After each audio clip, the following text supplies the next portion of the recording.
So, it's 4 p.m. in Ukraine and the joint marathon continues on the 1+1 channel. I'm Solomia Vitvitska and this is TSN. The heating season in Ukraine will begin as usual, as soon as the average air temperature stays below 8 degrees for more than 3 days. The Ministry of Energy has refuted information that the heating will be turned on starting November 1st. That statement referred to dates and a document for natural gas suppliers. For consumers, everything remains unchanged. The main guideline is the weather, not the dates on the calendar. And as in previous years, the decision about the heating season is made by local self-government bodies. By the way, we have a diverse climate across the entire territory. According to weather forecasts, in the coming weeks, while temperatures in the north of the country are already close to zero with frosts, the south still enjoys fairly warm weather. So if necessary, the heating season starts on different dates. In the capital and some other regions, the radiators are already warm as of now. For more than a week now, this has been the case in schools, kindergartens, and social institutions. Powerful explosions and a large fire in Odessa. The city was attacked by enemy drones last night. The Russians launched about 15 Shahed drones from the sea toward the city.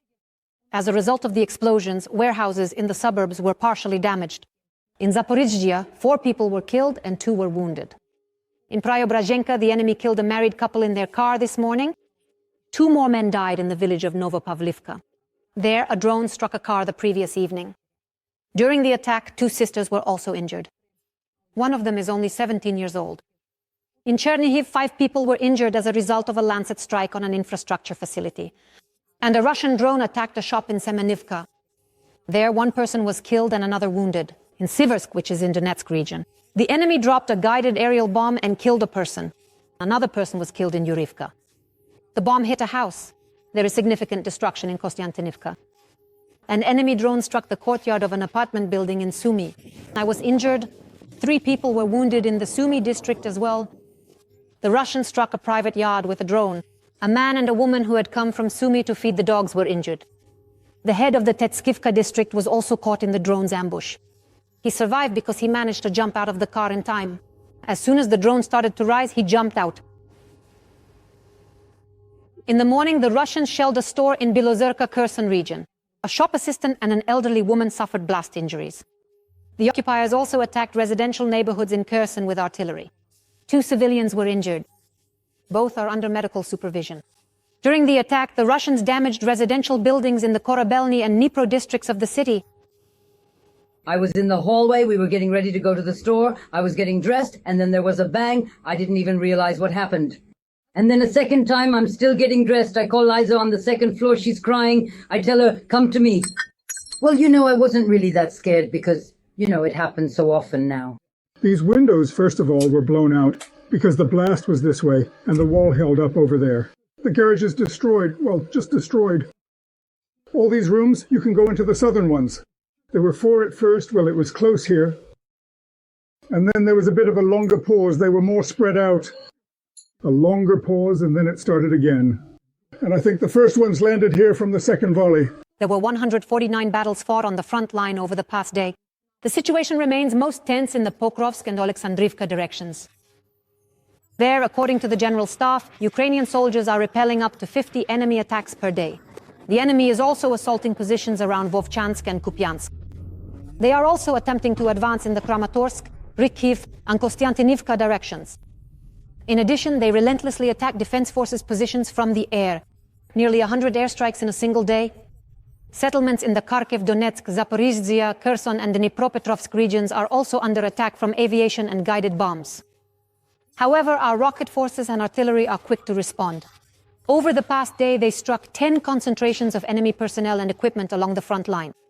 Ukrainian defenders are also consistently targeting enemy positions in the rear, significantly complicating the enemy's preparations for new assaults. A Ukrainian delegation is heading to Washington. This was reported on his Telegram channel by the head of the President's office, Andriy Yermak. The delegation is led by Prime Minister Yulia Sviridenko and National Security and Defense Council Secretary Rustem Umerov. Among the main topics of the meetings are strengthening Ukraine's air defense and increasing strike capabilities, as well as support for the energy sector. On the eve of winter, as well as new sanctions against Russia, notably over the past 2 days, there have been active contacts between the Ukrainian and American presidents. Zelensky and Trump had as many as 2 phone conversations, with the main topic being U.S. military aid to Ukraine, including the possibility of transferring Tomahawk missiles. Donald Trump has officially declared the war in Gaza over. The U.S. president arrived in Israel today, where the last hostages freed by Hamas are being welcomed. 20 Israelis had been held captive since militants attacked Israel 2 years ago. What do we know about them? And is the war between Israel and Hamas really coming to an end? TSN correspondent Katerina Fedorchenko will share all the details.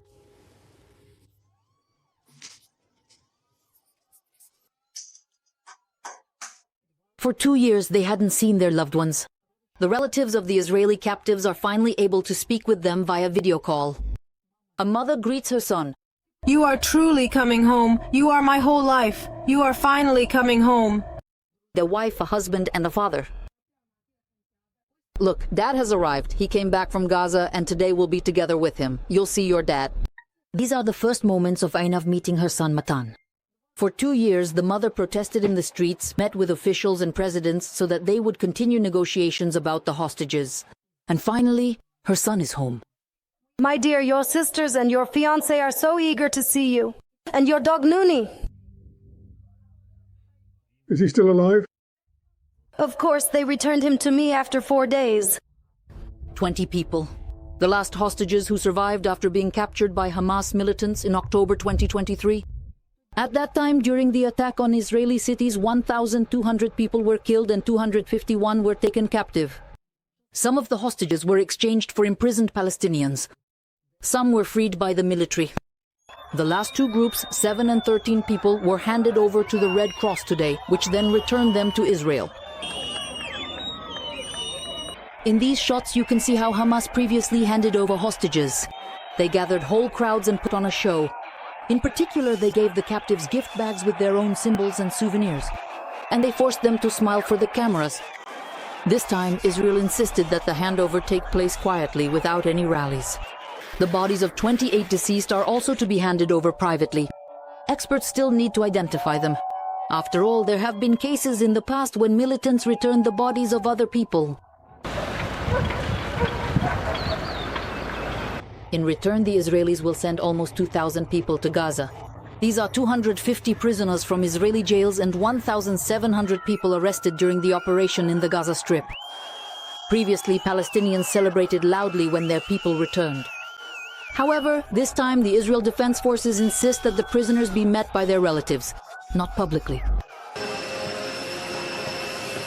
The hostages are being released as part of a ceasefire agreement reached with the involvement of the U.S. administration. President Donald Trump has already arrived in Israel. His plans include a speech in Parliament and meetings with the families of the hostages. "It is a great honor for me, a wonderful and beautiful day, a new beginning," the head of the White House wrote in the Knesset's guest book, and answered affirmatively when asked whether the war in Gaza can be considered officially over. Later, the U.S. president will head to Egypt for a summit with dozens of other leaders, both from Arab countries and Europe. For example, the president of France and the British Prime Minister have already met with Mahmoud Abbas, the leader of Palestine, which Paris and London officially recognized last month. It is expected that a peace plan, which was helped to be coordinated by the Trump administration, will be signed in Egypt. Other details of the process will also be discussed at the meeting.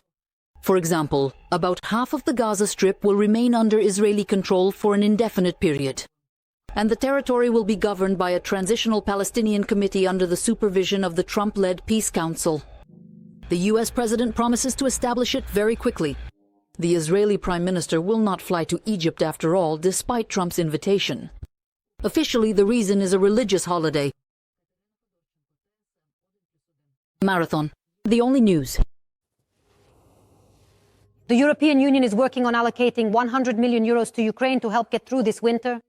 This was announced during her visit to Kyiv by the EU High Representative for Foreign Affairs and Security Policy, Kaja Kallas.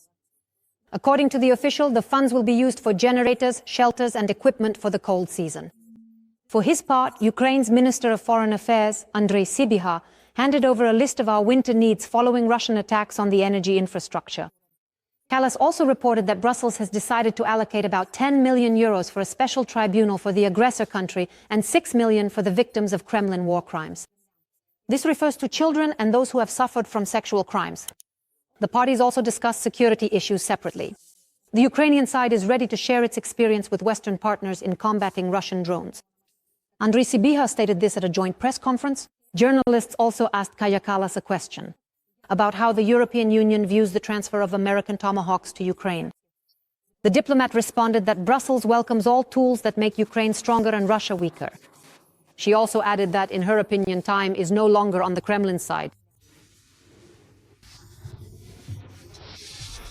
Perhaps time was once on Russia's side, but now it is shifting to Ukraine's side. Russia has rejected any attempts at a quick peace, so we are preparing for a long road ahead. The European Union is strengthening Ukraine's military capabilities with 2 billion euros for drones. As the Russian war continues, we must use any available revenues to financially support Ukraine. European leaders are discussing reparations loans from frozen Russian assets. Moscow should pay for this war, not European taxpayers. I shared a specific list of needs for strengthening Ukraine's resilience ahead of the winter period, and we discussed in detail the ways and timelines for providing the necessary equipment. This is currently a priority for Ukrainian diplomacy, and we are grateful to the European Union for its consistent and comprehensive support. We also clearly see the European Union's need for Ukrainian experience and our acquired combat experience in countering such threats, and the Ukrainian side is ready to share this wonderful and enriching experience with you. An accessible city. 15 cities in Ukraine took part in the Ministry for Communities Development's project Movement Without Barriers. With funding from the state and local budgets, streets and key institutions were adapted for people with disabilities. Each city independently determined which routes needed to be made more accessible, and among the program participants is Ternopil. What has already been done, and how do those for whom all this was actually done evaluate it? Watch the report by TSN correspondent Svetlana Pavuk. The new barrier-free route runs from the hospital in a residential district to the city center. It was set up primarily for the military personnel who are being treated there and undergoing rehabilitation. We are inspecting the route with some of them. Many of my fellow soldiers with whom I was also hospitalized, who came from other cities, said that it was very well done, that not everywhere has something like this. Meet Volodymyr Shumyak, a serviceman. He is 37 years old and was formerly a teacher. He has been at war since March 2022. He is currently wounded and undergoing rehabilitation. An FPV drone flew in about 1.5 to 2 meters away, exploded near me, threw me back, and the blast wave slammed me into a support log where our shelter was, injuring my hip joint. And from that, necrosis of the femoral head began, basically tissue death. After treatment, I spent a month moving around in a wheelchair. Now I'm on crutches. The doctors advised me to gradually put weight on my leg. So Volodymyr takes walks from the hospital to the lake in the city center. Here we have tactile paving, actually. Those who are visually impaired understand that this is a pedestrian zone, so if someone is blind, they know accordingly. And also, you see, the curbs are lowered, which allows us to move around in wheelchairs. There is tactile paving along the entire barrier-free route. Lowered curbs, smooth paving stones, and an expanded pedestrian zone. For comparison, Volodymyr shows the opposite side of the road, where there is an ordinary narrow sidewalk with potholes. You can't get through there in a wheelchair, and it's easy to trip with crutches. There were very big potholes here because nothing had been done for years. But here the old surface was removed, new paving stones were laid, so now you can drive and walk on it.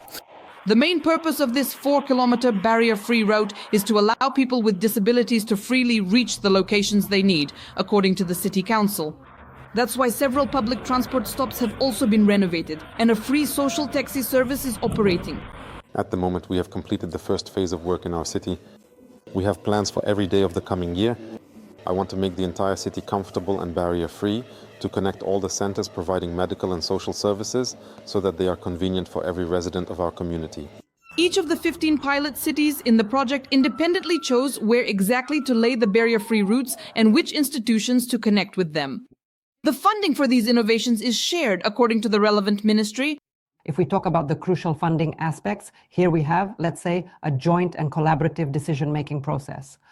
This involves significant partial funding provided directly from the state budget, additional funding thoughtfully provided by regional state administrations, and importantly, funding directly contributed by local self-government bodies.